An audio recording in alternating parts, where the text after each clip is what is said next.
Boa noite, minhas irmãs, boa noite, meus irmãos. Vamos nos preparar para mais uma reunião de estudos doutrinários do Centro Espírita Isaac Lima. Sejam todos muito bem-vindos. Que a paz de Jesus esteja presente em nossos corações.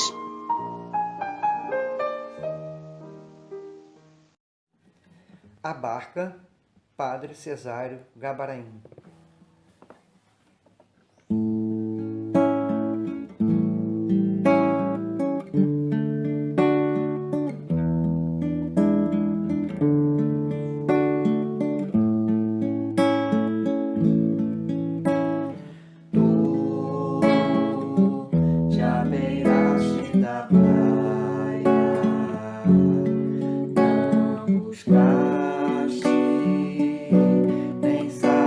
Nem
Do livro Vinha de Luz pelo Espírito Emmanuel, plataforma do Mestre.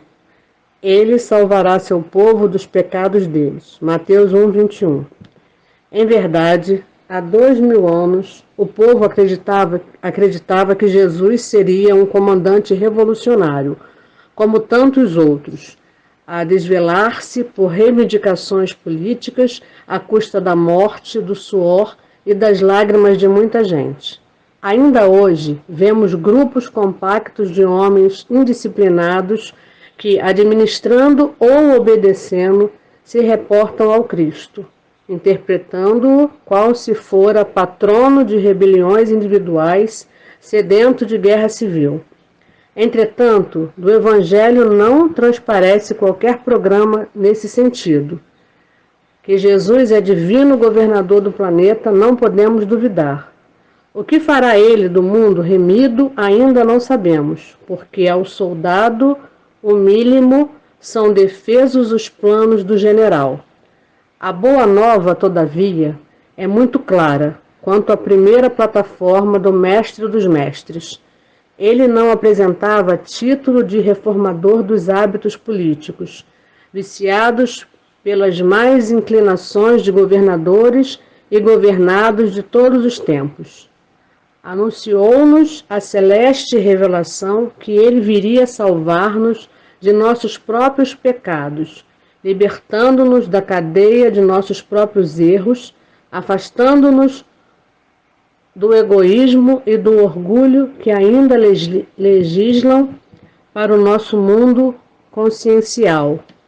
Achamo-nos até hoje em simples fase de começo de apostolado evangélico, Cristo libertando o homem das chagas de si mesmo, para que o homem limpo consiga purificar o mundo. O reino individual que puder aceitar o serviço liberatório do Salvador encontrará a vida nova.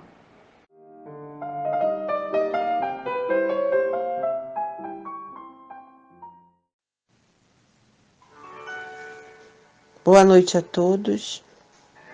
Que a paz do Mestre Jesus esteja com cada um de nós.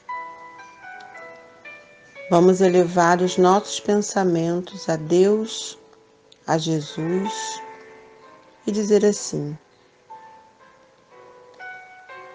Deus Pai de amor e bondade, Jesus nosso irmão maior, guia e modelo, mentores e trabalhadores da casa de Isaac Lima, agradecemos pela oportunidade de mais uma noite de estudos, novos aprendizados, novas reflexões que tanto nos auxiliam diariamente. Pedimos ao mentor de nossa casa, Isaac Lima, que envolva o nosso irmão que fará o estudo de hoje, com energias de paz e tranquilidade. Envolva também a cada um de nós e que nossas vibrações envolvam todo o nosso planeta. Bom estudo a todos e que assim seja.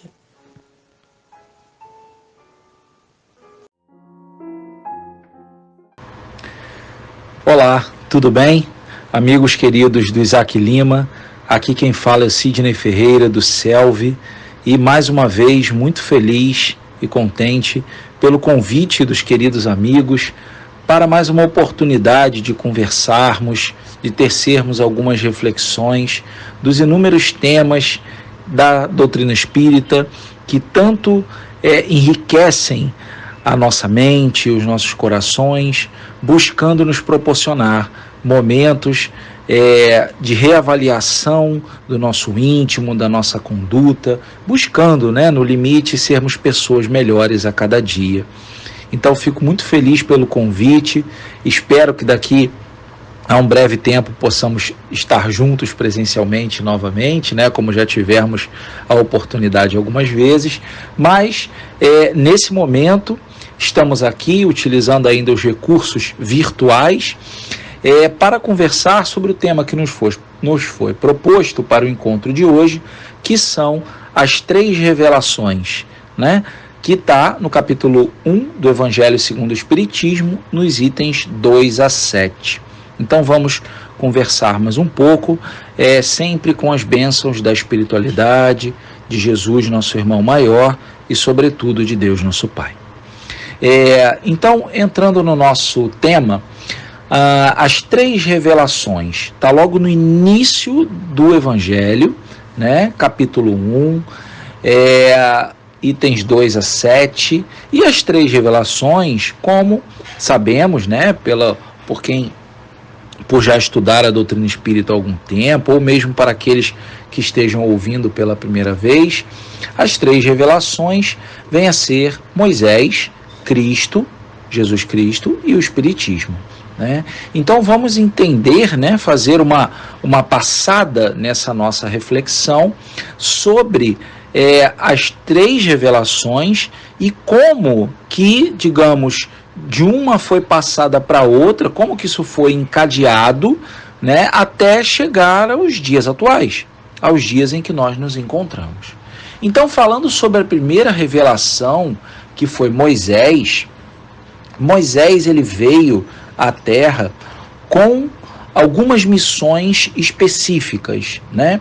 Então, ele ingressou na Terra num momento onde a humanidade tinha uma série de características, né? Existia o povo hebreu escravizado, existia a cultura, o culto a muitos deuses, né? E uma série de abusos e violências e muitas coisas que eram cometidas naquela época. Muitos, claro, dessas situações de problema, a gente sabe que são situações que existem até hoje, mas cada época com a sua forma de abordagem. E naquela época, então, Moisés veio com a missão, uma das principais, digamos assim, que é a implementação da ideia de um Deus único. A gente sabe, a gente imagina que implementar essa ideia não é algo que poderia ser feito da noite para o dia, né? Não se consegue modificar a ideia, a forma de pensar de alguém da noite para o dia. Então essa ideia, ela precisava de todo um processo que levaria muito tempo, mas que precisava ter um ponto de partida, e esse ponto de partida foi Moisés. Então Moisés veio trazendo a ideia do Deus único, onde ele apresentou os 10 mandamentos, né, que são as mensagens ditadas pelos céus, né, com caráter divinos, entendidas como as leis de Deus, e também as leis dele, Moisés, que apresentavam naquela época um foco grande no temor, né, na imposição do medo caso determinadas atitudes fossem cometidas. E esse foco no temor, na imposição do medo, foi com o objetivo de tentar controlar e diminuir os abusos, os inúmeros abusos que eram cometidos naquela época, né? Além disso, Moisés também trabalhou para a libertação do povo hebreu e entre uma série de outras coisas, obviamente, que eram possíveis para que Moisés fizesse naquela época.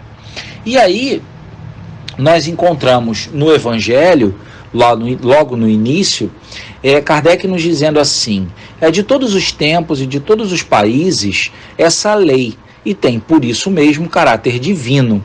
Então ele se refere aos 10 mandamentos.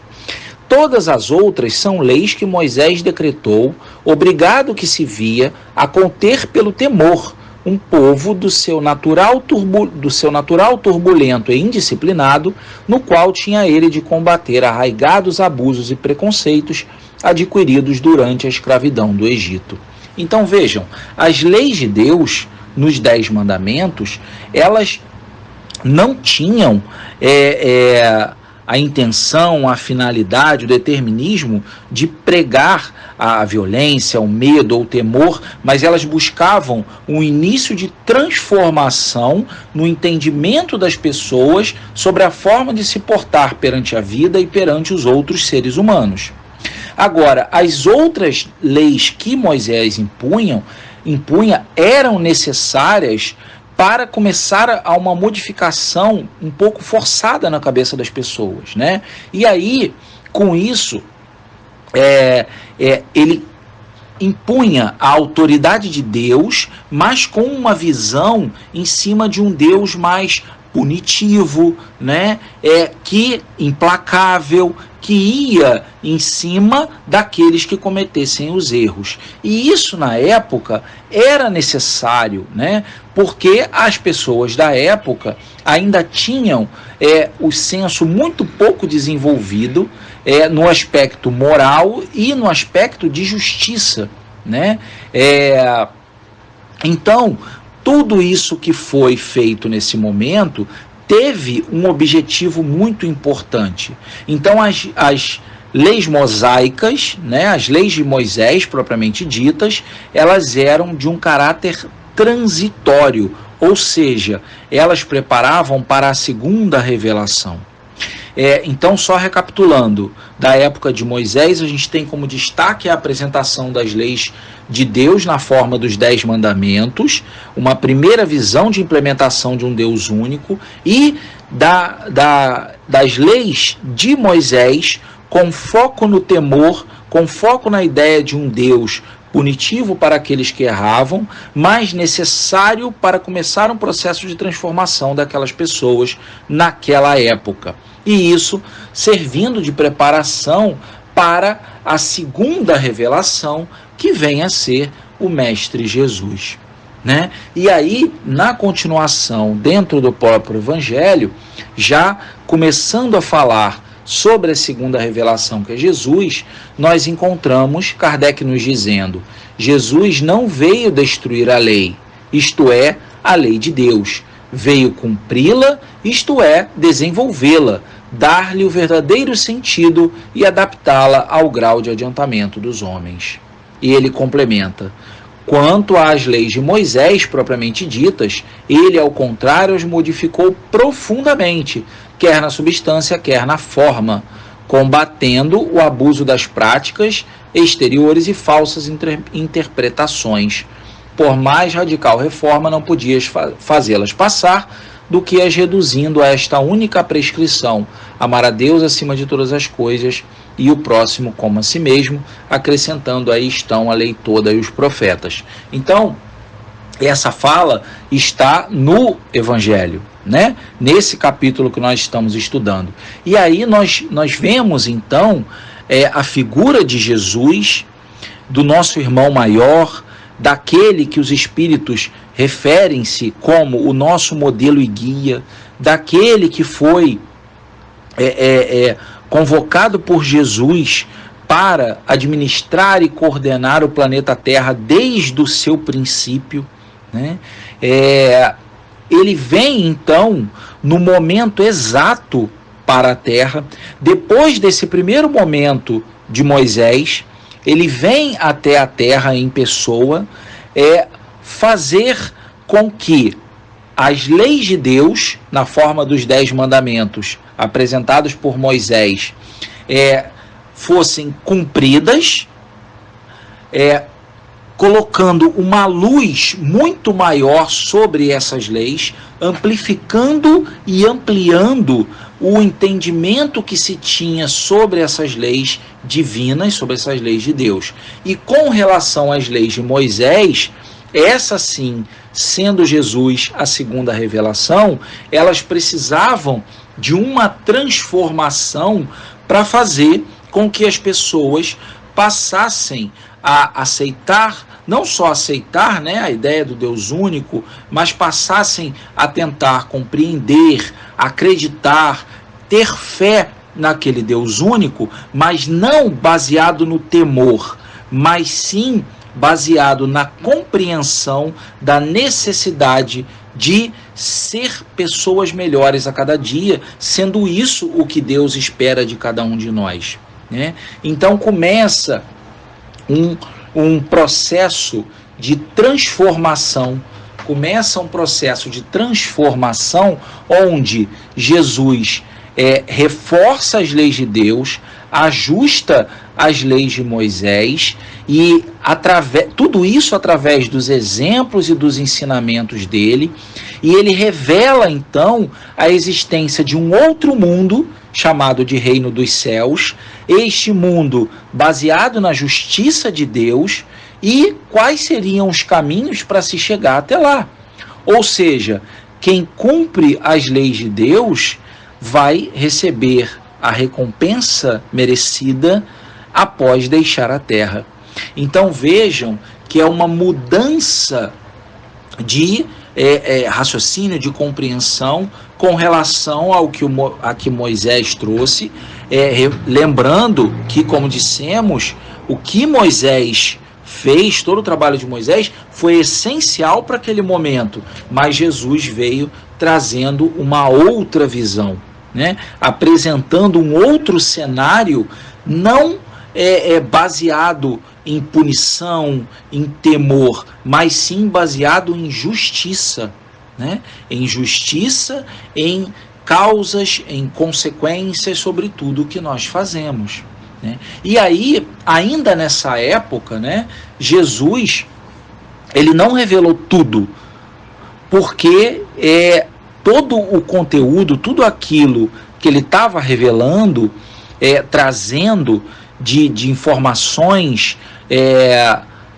de exemplos, tudo aquilo que ele falava, que ele fazia, precisava ser compreendido para o povo da época.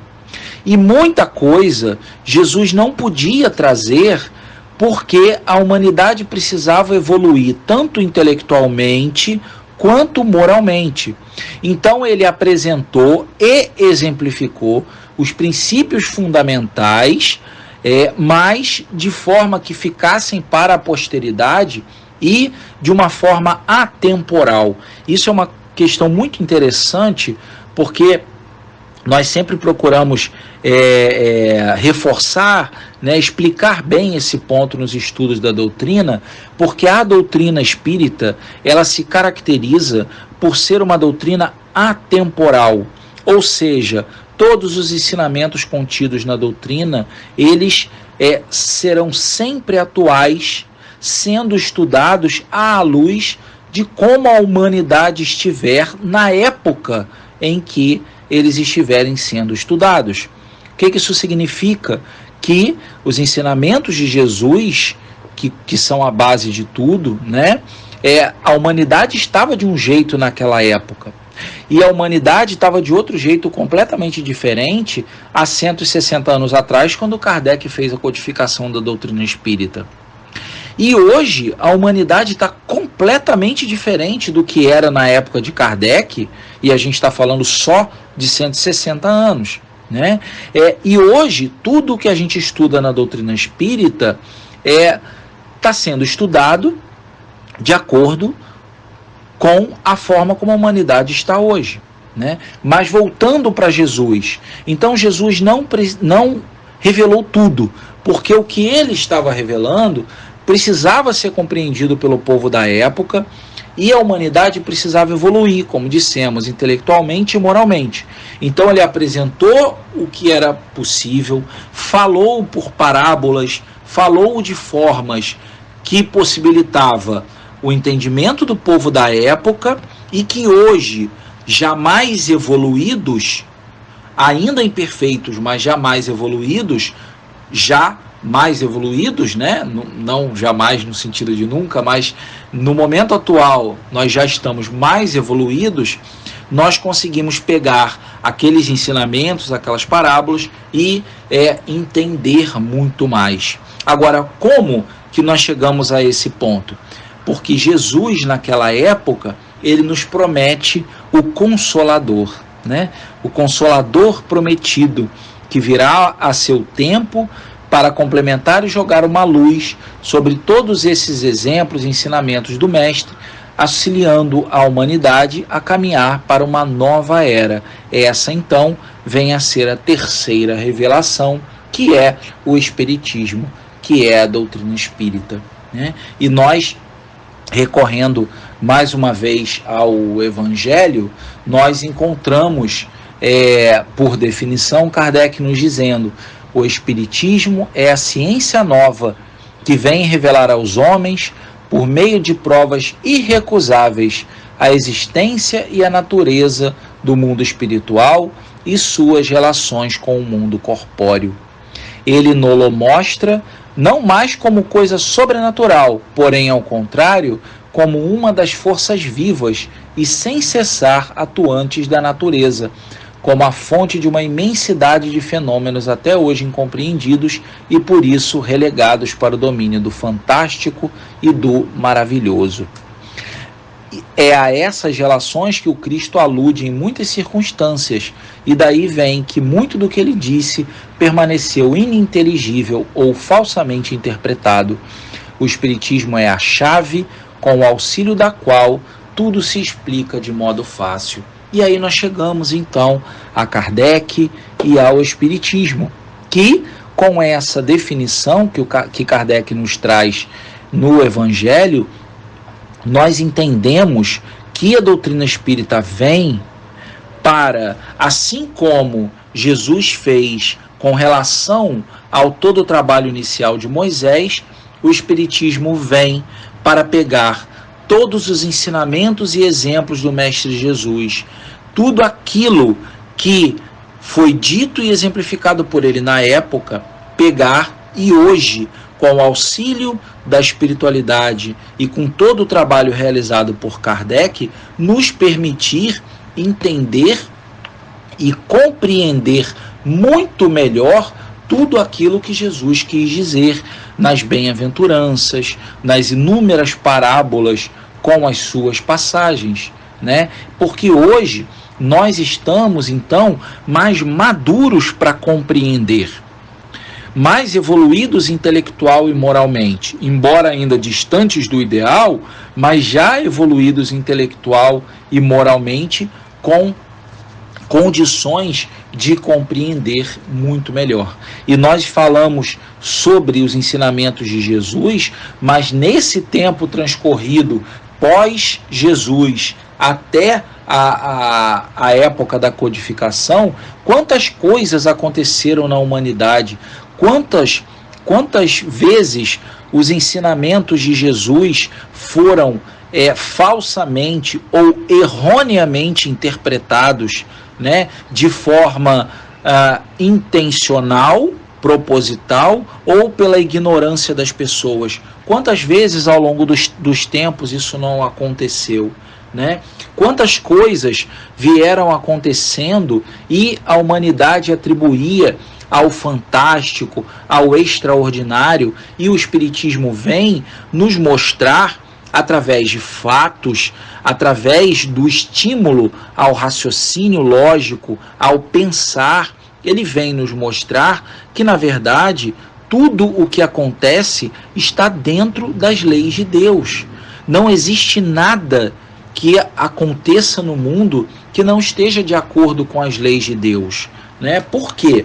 Porque se nós entendemos, ao estudar os atributos da divindade, os atributos de Deus, que ele é único, onipotente, imaterial, imutável, soberanamente justo e bom, nós temos que conceber que tudo e todos que existem são objeto da criação de Deus. Se assim não fosse, colocaria em xeque a própria existência de Deus como um Deus único.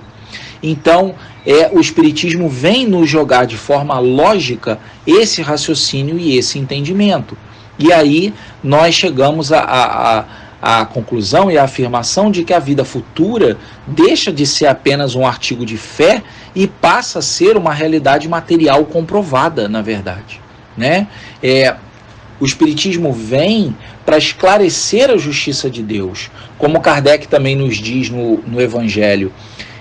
Vem cumprir nos tempos preditos o que o Cristo anunciou, e preparar a realização das coisas futuras. Ele é, pois, obra do Cristo, que preside, conforme igualmente o anunciou, a regeneração que se opera e prepara o reino de Deus na terra. São belas palavras, né? E aí, o Espiritismo, nós entendemos também que ele não é apenas uma religião. Por isso ele é chamado de doutrina espírita. O Espiritismo une também ciência e filosofia. Ciência na vertente dele nos explicar e nos mostrar sobre a origem de tudo que existe. Causa, razão, né?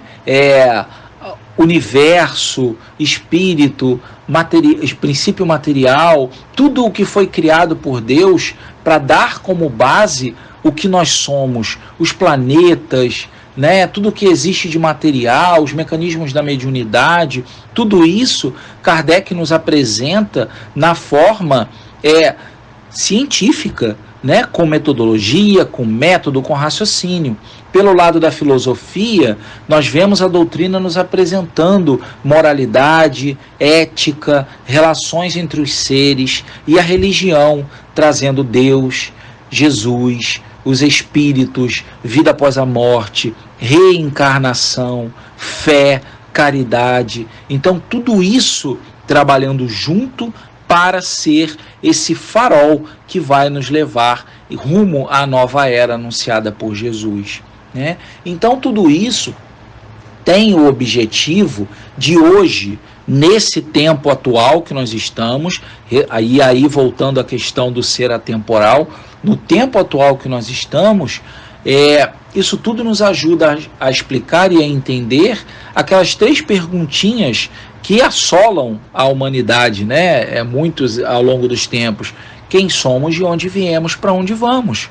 Então nós entendemos que nós somos seres criados por Deus, simples e ignorantes, e com o determinismo divino de chegarmos à perfeição relativa e à felicidade.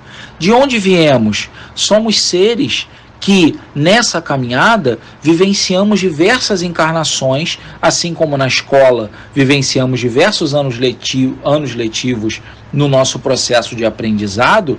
Aqui também, de onde nós viemos de uma encarnação passada, de muitas encarnações passadas. Nós somos hoje o resultado das experiências e aprendizados acumulados ao longo de muito tempo, de muitas encarnações. Então, é de lá que nós viemos. E para onde nós vamos?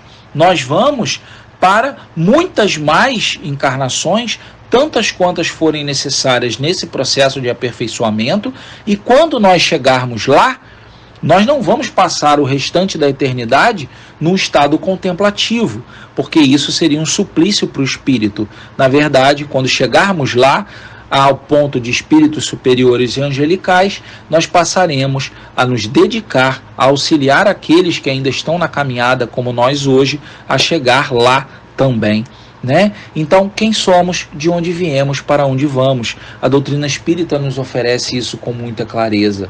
E com isso nós entendemos que todos nós somos pequenas partes, mas todas importantes, que compõem um grande todo na obra do Criador, que é Deus. Então a gente aprende que nós temos 2 missões principais. A primeira, a nossa evolução individual. A segunda, a nossa participação, dar o nosso quinhão de contribuição na engrenagem da obra da criação de Deus, da qual tudo o que existe é parte importante. Então nenhum de nós está aqui à toa ou a passeio. Até o menor ser da criação tem a sua função no todo. Por exemplo, um corpo desencarna uma pessoa, é sepultado, o espírito vai para o mundo espiritual, o corpo se decompõe, aquele corpo que se decompõe vai sofrer a ação de agentes microscópicos que vai fazer com que aquele corpo se decomponha, e aquilo vai dar origem a outros elementos microscópicos, e daí por diante o ciclo da vida segue, né? Então isso tudo nos ajuda a compreender, a nos entender e principalmente os caminhos que precisamos seguir para nos transformar como pessoas rumo à felicidade, que no fundo é o que todos nós almejamos, né? Então, quando a doutrina nos explica sobre a imortalidade da alma e a reencarnação, nos trazendo uma perspectiva de futuro melhor, independente da dor que estejamos vivenciando, né? A necessidade da fé em Deus. A fé é aquele sentimento íntimo que nos impulsiona, que projeta lá na frente uma situação melhor do que a que a gente vivencia agora. E isso nos dá sustentação e força para seguir em frente, né? A mediunidade nos mostrando sobre a possibilidade da comunicação entre encarnados e desencarnados, a necessidade da caridade. Kardec em momento algum disse que fora do espiritismo não há salvação. Ele nos disse que fora da caridade não há salvação. Então a caridade é a chave para nos aproximar dessa vida, desse reino dos céus prometido pelo Senhor, não é? Então isso tudo, todos esses elementos que o estudo do Espiritismo nos apresenta, eles vão alargando os nossos horizontes individuais e, por consequência, os horizontes da humanidade de uma maneira geral. Então, meus amigos e amigas, a gente está chegando à conclusão do nosso estudo e eu gostaria de deixar uma mensagem final que, na verdade, é o primeiro parágrafo sobre o homem de bem, e ele fica, assim, de uma forma resumida, como uma missão de busca para cada um de nós, quando Kardec nos diz: o verdadeiro homem de bem é o que pratica a lei de justiça, amor e caridade na sua maior pureza. Se interrogar a própria consciência sobre os atos que praticou, perguntará se não transgrediu essa lei, se não fez o mal, se fez todo o bem que podia, se ninguém tem motivos para dele se queixar, enfim, se fez aos outros o que desejara que lhe fizessem. Então essas palavras ficam como um guia de recomendações para nós na vida, para que nós façamos hoje aquilo que foi construído ao longo dessas 3 revelações, que nós possamos promover de mudança nas nossas próprias vidas e, consequentemente, na humanidade de uma maneira geral. Muito obrigado a todos pelo carinho, pela atenção dispensada. Desejo que todos fiquem muito bem, em paz e com Deus.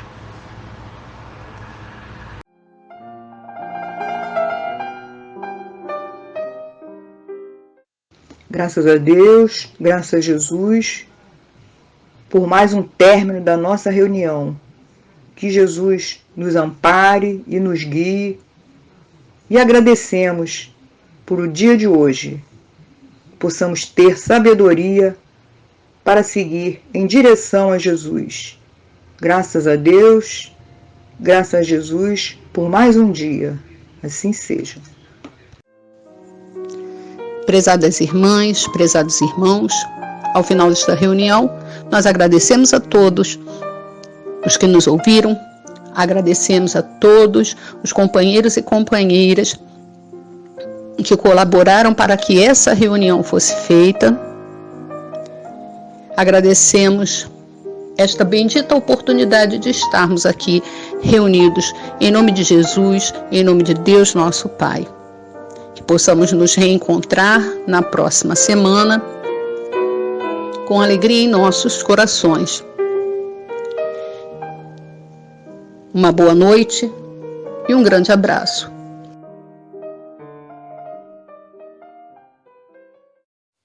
A força do bem, Grupo Bem.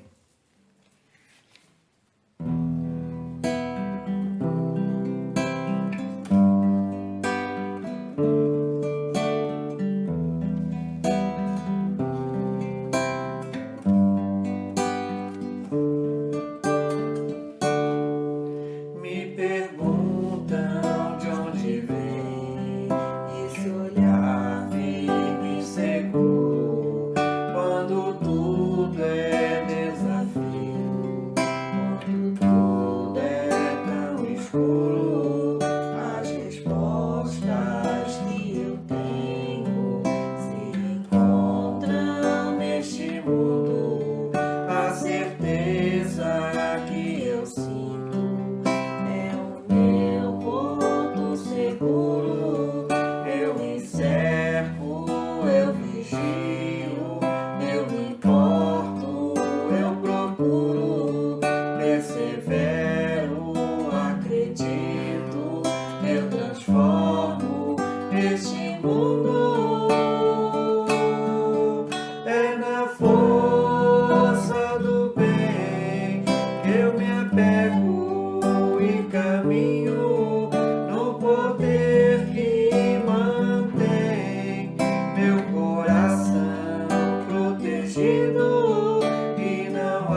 que